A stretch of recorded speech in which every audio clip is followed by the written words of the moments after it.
วาสนาผู้ใดสิได้น้องซาเบลไปคลองพี่น้องเอ้ยเนาะถือว่าเป็นคุณนางข้างในนะพี่น้องเว้ยนี่นะเอาไปได้เขาว่ายังแบบไปจับแตงโตเนาะแม่แบบในหนังนะแบบว่าต้มล่าทานหนึ่งที่เป็นว่าเลยเอาอยู่บ้านนี้ตอนนี้น้องเป็นหน่อยใจช่วยน้องนะช่วยแม่นนะสวยยังเลยช่วยแม่นมากน้องคือบ่แม่นน้องเมื่อยป่ะน้องบ่มีแห้งบิดเนาะบิดในอื่นนี่น้องแห้งอยู่บ่ยันว่าบิดในอื่นแห้งใช่เลยเก็บเลยให้น้องเบลเก็บด้วยนะให้น้องเบลซื้อมันจะคือกินแซ่บนะตัวแม่ตัวได้ผัวขึ้นไหนคนนั้นเลยผมไปพอละ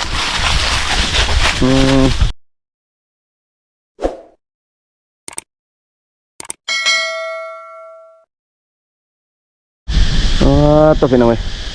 ฮะทักทายสบายดีพ่อแม่พี่น้อง FC คือเก่าพี่น้องเว้ยอีพีนี่ก็ต่อจากที่ว่าเอาเครื่องให้น้องซาเบลนะพี่น้องเนาะก็บอกไทยเฮ็ดเป็นอีพีไปให้พ่อแม่พี่น้องได้เบิ่งนำกันพี่น้องตอนนี้น้องซาเบลเพิ่นกำลังเอาหมากยังเกี่ยวหมากแง้วนะพี่น้องเนาะบางคนก็เอิ้นแตกต่างกันพี่น้องหมากแง้วหมากโคแลนเนาะบางท้องถิ่นก็เอิ้นบ่คือกันพี่น้องเว้ยทีมงานภาษาไทยเป็นยังไงหมากกระแปะหมากกระแปะหมากกระแปะทางเต่าแมนกุ้งหางภาษาไทยเมืองนอกเนี่ยแมนกระแปะ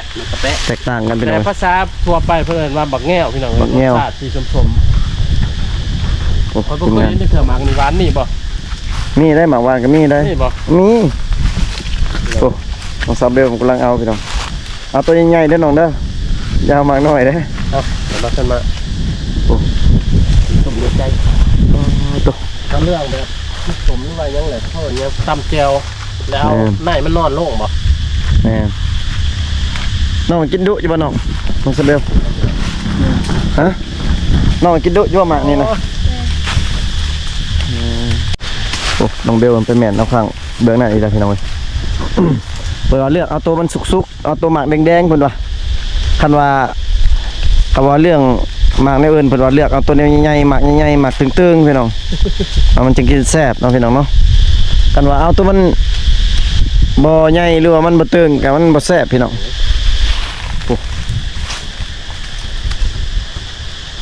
น้องก็แม่นอยู่ห่มนี่พี่น้องน้องบ่ยันดำบ่ยันน้องดำเด้ดำแล้วบ่เป็นห่วงได้ในกันว่านั่นน่ะ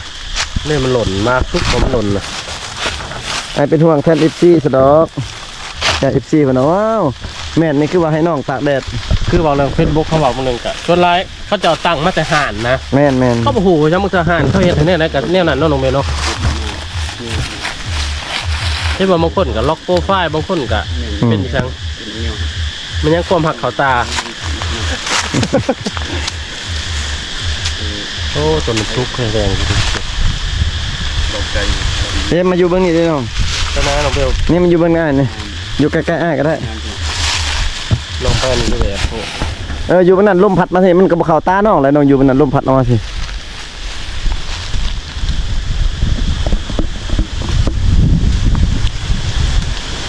บิดแห้งๆเลยน้อง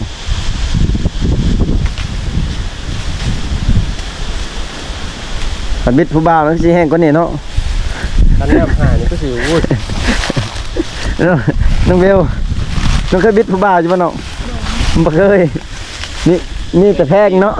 เบิ่งคนก็สิหายบ่เป็นเนาะหายบ่เป็นดอกเพิ่นว่าเพิ่นว่าหยอกน้องซื่อดอกน้องก็หายอยู่บ่น้องเบลบ่เคยเป็นคนใจดีนี่อยากเป็นคนที่โชคดีบ่หายเนาะบ่เบิ่งก็คือสิหายบ่เป็นว่าสิจะเป็นคนที่โชคดีเด้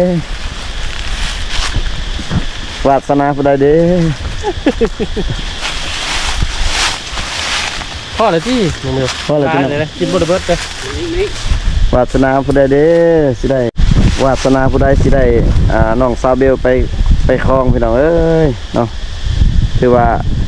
เป็นคุณนางข้างในนะพี่น้องเว้ยนี่นะเอาไปได้เขาว่ายังแบบไปจับแตงโตเนาะแม่แบบในหนังนะแบบว่าต้ม ล่าทานหนึ่งที่เป็นว่าเลยเอาอยู่บ้านหนู ตอนนี้น้อง เพื่อเป็นรอยใจ ช่วยน้องนะช่วยแม่นนะ สวยยังเลย ช่วยแม่นมาก เออ อันนี้ไม่พูดโอ้ มันช่วยเนี่ยอื่น น้องคือบ่แม่นน้องเมื่อยบ่น้องน้องบ่มีแห้งบิดเนาะ แม่น บิดในอื่นนี่น้องแห้งอยู่บ่ บ่ ยันว่าบิดในอื่นแห้ง ใช่เลยเก็บเลยเว้ย ให้น้องเบลเก็บด้วยนะให้น้องเบลซื้อมันจะคือกินแซ่บนะเฮ้ย ตัวแมนเขาได้ผัวขึ้นเลยคนนั้นเลย ผมไปพอละม พอแล้วเป็นอังกฤษกินขนมบอกได้ ขนมเอารสดีกินกับรสดีแม่นเอาก็ได้ เรื่องใช้หุ่นคนแบบนึง แต่รสดีอันนี้เป็นเบื้องหลังนะพี่น้อยเบื้องหลังของทีมงานเบื้องคิดจักถ่ายจักเฮ็ดจังถ่ายทางเบื้องหลังพร้อมทางชีวิตจริงพร้อมพี่น้อย เชี่ยงมันตายแล้วมัน พวกทีมงานเขาพี่น้อย เละตัวใหม่ทั้งร้อนเด้อ น้องก็เฮ็ดเตะต่อไม้แล้วก็เฮ็ดล่มคุบบ่ไกลเลยบรรยากาศพี่น้องแดดแห้งพี่น้องเว้ยแล้วก็มีเสียงจักจั่นห้องตลอดพี่น้องงาม ไม่กี่บ่ จักจั่นเลยจักจั่น ผู้ไทยกับจักจันเลยกันบอก แม่นจักจั่นคือกัน จักเจิน กระจันดิ จักจั่น จักจันขึ้นหอ อืม อันนี้เป็นเพื่อนปูบ่ เพื่อนปูเพื่อนพ่อเฒ่า พ่อเฒ่าไม่เฒ่าพ่อใหญ่ไม่ใหญ่พี่น้อง แม่นเพื่อนกับบ่หลายพี่น้อง ตายาย 3-4หลังเนาะพี่น้องเนาะอยู่บ้านของน้องสะเบลเพื่อนก็บ่หลายเนาะพี่น้องอันนี้แม่น64ข้าวพี่น้องเอ้ย ร้อนแล้วใส่ร้านหรอ 64ข้าวนี่รถไทยกินอยู่นอกพี่น้องอย่าลาดน้องตื่นโอ้อันนี้ลูกน้องเบลเด้อพี่น้อง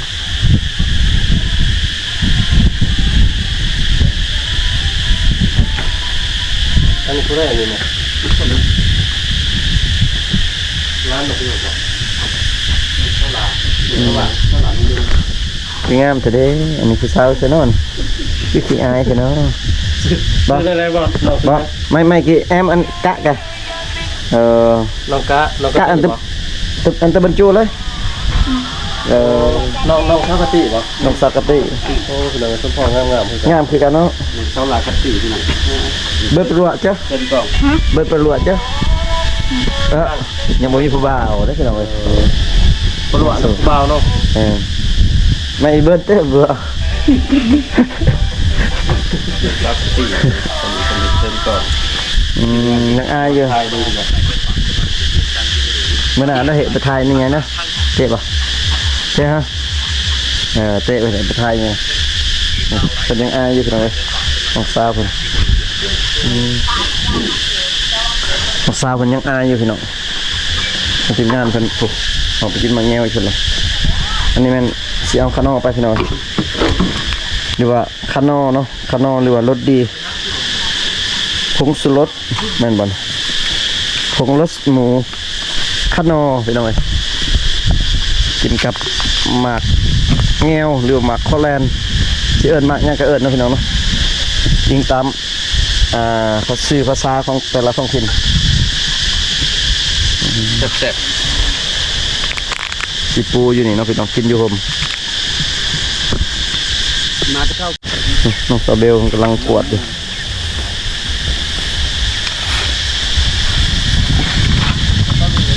มาหักมาน้องเบลมาหักมาน้ำหนักน้องจักกิโลน้อง 52 52พอดีงามพี่น้องเว้ย แสดงว่าหาครูศกกับประมาณ50 60เนาะ พอดีงามพี่น้องคนก็งามหาเบิ่งยากเลยพี่น้องเว้ยสาวชนบทงามแบบนี้เนาะพี่น้องเนาะ แต่ว่างามแต่ว่าบ่มีผู้บ่าวพี่น้องก็งงอยู่ จังเนาะเนาะอันนี้เขตเดือนนี่ว่า นี่ว่าน้องเลือกลายผมพี่น้องเอ้ย เดี๋ยวใครใจกันเย็บ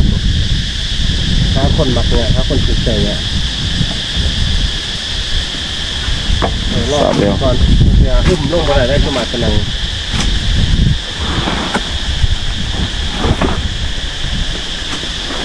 ขึ้นผมมาโก้ นี่เอาไปหน่อยนึกว่าหมักกาแฟข้างล่าง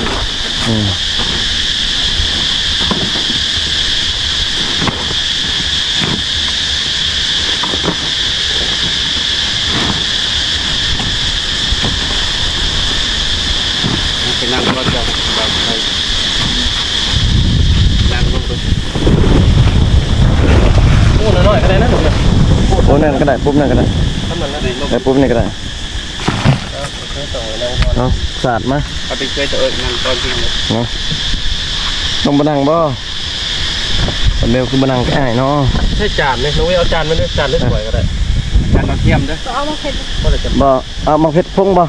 เอาเผ็ดพงใส่กระดำหนิดนึงเอาหนิดนึง ก็ได้ เผ็ดพงหนิดนึงเด้อแล้วก็เท่านั้นจบ แจ้งมาเพื่ งาน ขาดไปเพื่อ บ่ได้กระแจ้งอยู่นี่บ่ได้คำก็เบิ่งอย่างนี้นี่จักแจ้งยังบ่ได้แจ้งนั่นนี่ถ้าได้อยู่ทำมื้อนี้เพราะมันเป็นแสงมาพี่เด้ ได้ไหมน้องเบลนั่งหนึ่งบอก เจ้าเราคือบางช่อมามือ ที่บังสูบ ไม่ได้คือบางสูบคือบางช่อมันบางสูบ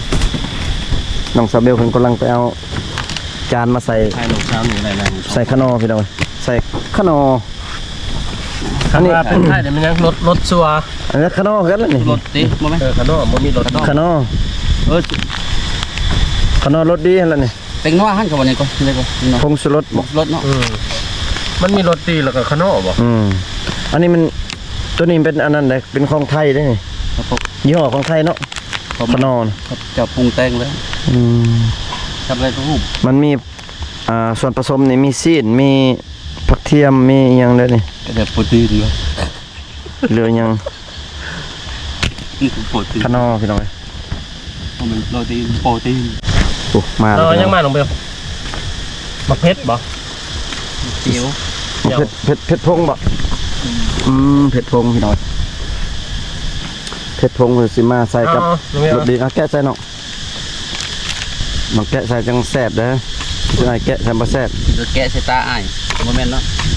โอ้น้องซาเบล โอ้ต้องเสียตาอ่านนี่อาบบ้านน้องเนาะเข้าไป ว่าในบ้านน้องเนาะ ก็ขออยู่บ้านเพิ่นเข้าไป อืม ใกล้เฮ็ดอันนี้อยู่นั่นเลยไป มันที่คือบ้านลำลี แบบพักผ่อนนี่สบายนี่ว่าพักผ่อน เย็น เย็นเนาะ หมู่บ้านลึกลับ เอาขนอใส่กับมะเขือพงพี่น้องเอ้ยให้มันเผ็ดๆหน่อยนึงพี่น้อง แสบเลย แม่น ที่เล่นสมัยยังหน่อยกินกันนอกถ้ากินดิบได้กับบดีได้ครับว่ามันดิบ มันกัดปะ เป็นมะเร็งมาเรื่องไป มันกัดใส่กันยังเด้อ เนี่ย อ่ะกินก่อนที่น้องชิมมึงดิ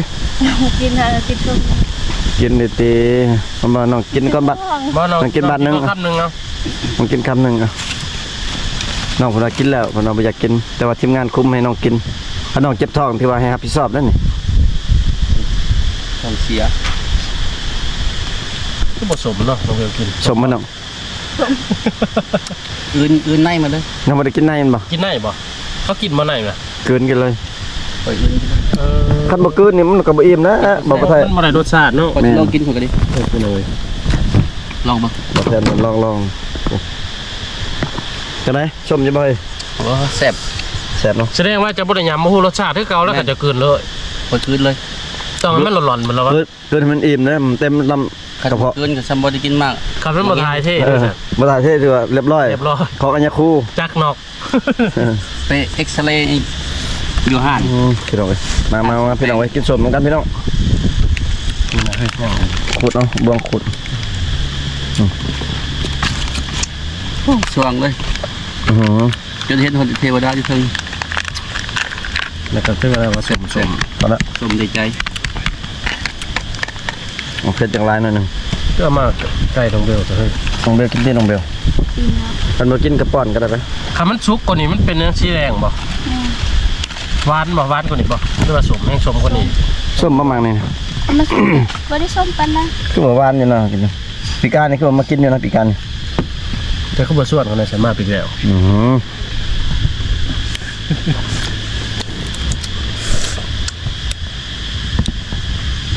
สมเลยเอาเผ็ดลายหน่อยหนึง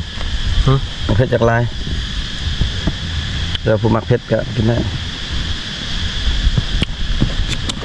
โอ้ย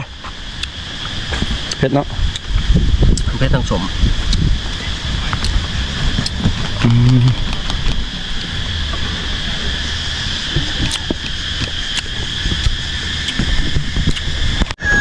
พี่น้องกินเรียบร้อยแล้วพี่น้องเลย พี่มันนั่งเดียว ยังแต่ทีมงานเฮาแหละยังบ่อิ่ม สมเป็นสม สมใจ สม ใจ ค่าขนาด หน้า นั้น ดีเป็นตาบอด สวงเลยพี่น้องเอ้ย สวงคน นั่ง อยากนอน โอ้น้องเบลเอาลูกมาเลยพี่น้องเอ้ยมาหอมนี่น้องเบลมีลูกเลยพี่น้องบ่มีผู้บ่าวแต่ว่ามีลูกจากผลิตได้ใดพี่น้อง ห้องตะโกนใหม่นะหนูนะ จักเดือนเลยน้องเบล โอ้ โอ้โหไม่อยากหายนี่ครับ ร้านน้องบ้านนี่ น้อง น้องเนาะ น้อง น้องสาว ผู้หญิงผู้ชาย ลูกของเอื่อย ผู้หญิง ลูกของเอื้อ ร้านแหละลูกของเอื่อย ร้าน ลูกนาสาว ลูกนาสาวลูกนาสาวกับร้าน สาวลูกติดพี่น้องเอ้ย น้อง ชีวิตบดีปันใด เป็นสาวลูกติดชีวิตบ่ดีปานใด อ้ายสิฮับน้องได้บ่ ซ่อมไม่ได้น้องเบล ให้แล้วอ้ายให้แล้ว ตามมาพอ โอ้ให้แล้วมันญาติเลยพี่น้องไปเลย ย่านพอยัน ไป เราผู้ชายยิกประจักษ์มา โอ้เป็ดไก่แบ่ลายพี่น้องอยู่นี่ ครับ บ่แม่นจอนเป็นของน้องซาเบลบ่หรือว่าของ ตอนนี้ เนี่ย เราจะว่าโตเท่าไหร่ตัวนี้เอา ห่วย รับผ่าน รับซองบ่ได้ ต้องลาดปลาย บ่ฮอดดอกสาม เบียร์เขาจะว่าซื้อโลละแสนมันกินมั้ยนะครับมันหยำมั้ยมันดีสมบ่ สูงสุดประมาณ2ล้านนี่กิน ซอยจุแบ่เด้พี่น้องโอ้ผักนี่แบ่ลายพี่น้องผู้ แม่ให้น้องเบลแม่น้องบ่ เรื่องน้อง แบ่ไผไม่เท่า แล้วบ่ขายบ่คือตอนนั้นได้ยินนายน้องว่าสิขายอยู่ ลายเนาะแบ่เนาะไม่เท่าน้องไปใช้น้อง เรื่องน้อง เลี้ยงงัวเล่าลายเนาะ มีงัวชุบหนองนำบ่เนี่ย โอ้ย มีแต่งัวเราคนเดียว แม่ โอ้ คือเป็ดไก่หมูแบ่งัวมีเบิดเนาะอยู่นี่เนาะพอบ่เท่าไม่เท่าเบิด แม่ บัดสมมุติว่าร้านอยากแต่งงานหรือว่าร้านอยากเอาผัวนี่เราก็ให้บ่ละซอยบ่แบบตัวหนึงคือบ่ว่า จักแล้วโอ้โห เอาซื้อเอาบ่ให้ซื้อเอาติเนาะ ถ้าร้านเคยถึกใจจะว่าถือซอยนะ ลายรีแบ่พี่น้องกำลัง โป่งเงิน20ล้านกับแบบตัวหนึงได้บ่น้องเบล คาดองน้องได้บ่ ได้บ่ ได้บ่ เนาะ แม่ อ๋อเงิน20ล้านแบ่ตัวหนึงน้องคือบ่บอกอ้ายแต่ดน บ่ได้ดีเลย ได้อีหลีเนาะน้องเนาะคันเฮ็ดเสียเนาะน้องคือบ่ว่าแต่ดนน้องคือน้องสตาร์เลยเอาผัวเลยแบ่ตัวหนึงเงินคาดองบ่มีปาตัว แม่นเลยแม่นนี่ที่บ่น้องเบลเขาจะมาอยู่สู่บ่ได้เสียเงินค่าดองบ่ อันนั้นน้องจะอ้ายจังหวะน้องตาคือบ่บอกอ้ายแต่โดนว่า เกินจังได๋แม่ อ้ายก็ให้คือกันสำนั้น ให้ช็อกโตบ่ แสดงว่าคันว่าแต่งผู้หญิงเมื่อเฮือนนี่แม่นต้องได้เสียเงินค่าดองเนาะถ้าว่ามาอยู่สู่นี่ผู้หญิงผู้ชายมาอยู่สู่กับเมียนี่บ่ได้เสียเงินค่าดองไปเลยมีแต่แบะตัวเดียวคันบ่มีแบะได้เอาหมูก็ได้บ่หมูหน่อยตัวหนึง หมูบ่ได้ดอก ก็ได้อยู่ คันว่ามักแฮงเลยก็เอาเนาะ แม่ คือน้องเบลนี่ว่าเงิน20ล้านกับแบะตัวหนึงนี่ก็ถือว่า โอเคเอาได้เนาะน้องเนาะ ได้ อืม ครับ ขนาดนี้ให้ประมาณ2โตหรือ3โตแบ คันได้งัวตัวหนึงนี่แห้งดีเนาะน้องเบลเนาะ คันไผบ่อยากเสียเงินค่าดองแม่นให้มาอยู่สู่พี่น้องเอ้ยหรือว่ามาอยู่น้ำเมียเอางัวมาตัวหนึงก็ได้หรือว่าแบะตัวหนึงก็พอบ่มีเงินค่าดองเนาะ สมมุติว่ามีผู้บ่าวอยากมาอยู่นำนี่ได้ซะเงินนี่บ่เอาก็ได้บ่ บ่เอาก็ได้ บ่เอาก็ได้เอาแต่แบ แม่ อันนี้ก็คือบ่บอกให้แต่โดนคือกันอันนี้ก็ได้ ครับจะได้พี่น้องเลยเพราะว่าเขาแบบลักษณะแบบมาซอยเวียกทางเพื่อนเมียเนาะน้องเบลเนาะกับบริเสียหยังพี่น้องกะไรตีเป็นมูลค่ากับพ่อมาซอยเวียกเลยในกันนะเขาจะ อ้าวโอ้อ้าวนักหลานเลย โอ้งัวมาอะไรงัวไม่เฒ่าเพิ่น4-5โตพี่น้อยมีแต่โตตุ้ย มันผู้เลี้ยงเราเฒ่าแล้วพี่น้องเว้ยแต่ว่าง่วนเฒ่าแล้วเพราะว่าเพิ่นนั้นเฒ่าแล้ว แต่ว่าง่วนป้อเพิ่นไปเลี้ยงอิ่ม ไล่เล่น70 ปีเนาะไล่บ่ ว่า ได้แล้ว ว่าแล้ว ทอดมาลงเดียวอาญานี่ โอ้โห บางทีก็บ่ฮอดเลยบางทีเขาเรียก ก็จะ นั นั ก กเรียน นักเรียนหรือเฒ่าเขา70 80ไปบ่ได้อีหลีได้ ประ ไป มาณ อย่าง 60ไป สูงสุดละ60แล้วบ่ฮอดบางทีแต่ว่าเขานักเด้คือเว้นละเรียกนัก บ้านปลายชีวิตน้องเบลกับสิแบบอาญานี่แหละ เลี้ยงว่าควายแน่นอนเนาะ เอาลูกเอาหล้านแล้วก็เรียกว่าเรียกขั้วเก็บชนบทเลย คันได้เอาฟัวนี่เฮ็ดเวียกนักเด้อน้องเนาะ แม่ เวียกนักกว่าเก่าเองบ่ เมื่อยก็เมื่อยบ่ได้เนาะพักบ่ได้ว่าสิซะ เสียดายความงามเด้ แต่ เสี ก็ ย มีความสุขเด้ แต่ว่า ได้ผัว ได้ฟัวนี่มันมีความสุขเนาะ แม่ เป็นอันหนึ่งอีกเนาะ ลักษณะน่ะอยู่กับคนเที่ยวหักนี่ทุกข์ยากเท่านั้นก็อยู่นำกันได้หมดน้องเบล แม่ กินข้าวจำเกลือก็ได้ แม่ มีพริกกินพริกมีเกลือกินเกลือพี่น้องเอ้ย ซ้ำนั่นได้พี่น้องเว้ยเพราะว่า ค มัน นหักก็จะแบบจริงใจต่อกันอย่างนี้ โอ้ไม่เท่าขึ้นมาเลย กรณีที่ว่าเขาปลาอย่าห่างกันนี่แมันส่วนไรเป็นน้ำผู้ชายเนาะ แน่น ผู้ชายติดหวานที่จ่าบ่ แม่น ว่าเรียนแสผ่านเช้า เนอะ เลย แล้วก็เฮ็ดเวียกบ่ทนเวียก แม่นพี่น้อง เพราะว่าเวียกหนักก็ถูกกระปะ อืม แต่ มัน ว่า มีหลายกรณีในคนทนระบบท่านนี่ แต่ว่าผู้หญิงเนี่ยเขาทนเอาเลยพี่น้องเว้ย ทนแดดทนฝน คันน้องมีผัวนี่น้องสิสู้ซนเพื่อผัวอยู่บ่น้อง สู้ สู้ซนเนาะเพิ่งอ้ายสิทุกข์อ้ายสิเศร้าก็น้องสิสวยเนาะ แม่ บ่อยากทุกข์เลย มีอ้ายบ่เหงาเลย บ่น้องเบลระหว่างอาชีพคือแบบซุน้องแบบเอาพัวเลยแบบลักษณะน้องเฮ็ดให้กับแบบค้าขายนี่น้องมักตัวใด ค้าขายแบบขายเครื่อง ขาย ทาน เงิน น้อย ขายของแบบเปิดห้างเปิดแรงคณะบางเทื่อในอนาคต แบบใดก็ได้เบิด ๆเดี๋ยวได้ก็ได้เบิด เฮ็ดให้ก็ได้เฮ็ดสวนก็ได้ค้าขายก็ได้อิงตามผัวเนาะ แม่นๆแสดงว่าชีวิตนี่แบบใดก็ได้ ขอแต่ได้อยู่น้ำผัว อ่า ขอแต่มีผัวว่าซั่นนั่นน้องเบลเนาะ แม่ พี่น้องเว้ยคลิปนี้ก็สิปิดแล้วก็สิได้อำลาพระจากน้องซาเบลก่อนแล้วก็ FC เบิดทุกคนก่อนพี่น้องเว้ยมื้อนี้มากินสมกินเซียวพี่น้องเว้ยอยู่เฮือนของน้องซาเบลคลิปนี้ มีคำตอบจากน้องเบลเพิ่นว่าถ้าผู้บ่าวหรือว่าผัวเนาะในอนาคตพี่น้องเว้ยเงิน20ล้านแบะตัวหนึงพี่น้องเงินค้ำบ่เกี่ยวพี่น้องเว้ยความสุขล้วนๆอยู่2คนทุกสุขเพิ่นว่าน้องสิสู้ซนเอาเพิ่นว่าป้าพี่น้องวาสนาผู้ใดเด้สิได้ไปเนาะพี่น้องเนาะถ้าได้ไปนี่ก็ถือว่าโชคดีผู้หญิงที่แบบสู้ซนทนความลำบากไปนำนี่ก็หายากเลยพี่น้องเว้ยสิได้แต่บ่าวผู้ไทยนี่โอ้ยมาเจอศาสตร์เลยพี่น้องเว้ยว่าไปเนาะพี่น้องเนาะคลิปนี้ก็สิได้ขออนุญาตปิดคลิปไว้เพียงเท่านี้ก่อนพี่น้องเว้ยอยู่ดีมีแห่งเบิดสุขทุกคนพี่น้องเว้ยกลับกันได้อเนาะ โดย บ๊ายบาย พี่หน้าเจอกันเด้อบ๊ายบายเนี่ย บ